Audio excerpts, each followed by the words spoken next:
Passage de témoin au sein de la mission multidimensionnelle intégrée des Nations Unies pour la stabilisation en République centrafricaine. Le 11e contingent burundais a officiellement pris ses quartiers à Sibout dans la sous-préfecture de Kémo ce 19 août 2026. La cérémonie de remise et reprise marquant la relève du 10e contingent a été présidée par le général de brigade Moustapha Ahmed Abel, commandant du secteur centre, devant un parterre d'autorités civiles et militaires.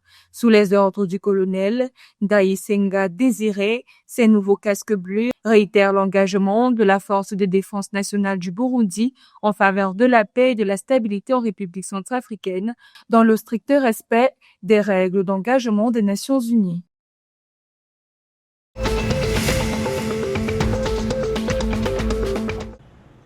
Vers une meilleure gestion des terres au Cameroun, le ministère de l'Élevage, des Pêches et des Industries animales et la mission d'aménagement et d'équipement des terrains urbains et ruraux ont scellé ce 20 août 2026 à Yaoundé un partenariat stratégique de 5 ans pour sécuriser le foncier pastoral et halieutique. Cette convention vise à planifier et aménager les sites dédiés en mutualisant les expertises techniques des deux entités. Pour le MINEPIA, qui s'appuie sur une enveloppe de 6,5 milliards de francs CFA pour dynamiser la production, l'enjeu est crucial, lever les barrières liées à l'accès à la terre afin de renforcer durablement la sécurité alimentaire nationale.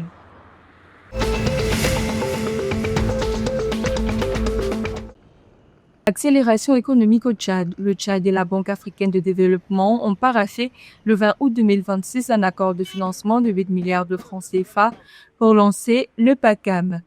Ce programme, qui s'étend jusqu'en 2030, bénéficie d'une subvention de 12,8 millions de dollars du Fonds africain de développement et d'une rallonge nationale de 724 millions de francs CFA.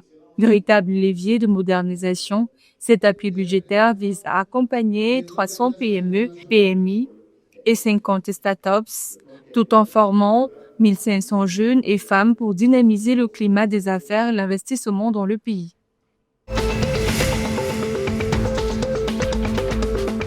La Guinée équatoriale affiche ses ambitions diplomatiques.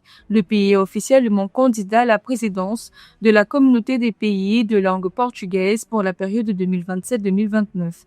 L'annonce a été faite ce 20 août 2026 par le ministre d'État Simeon Oyono Essono Ongué.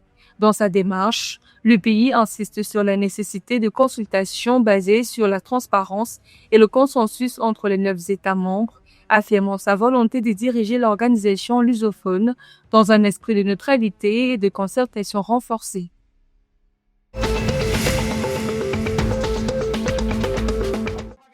Le Stadium des Martyrs de Kinshasa, en République démocratique du Congo, a été le théâtre d'un dénouement spectaculaire ce samedi 22 août 2026.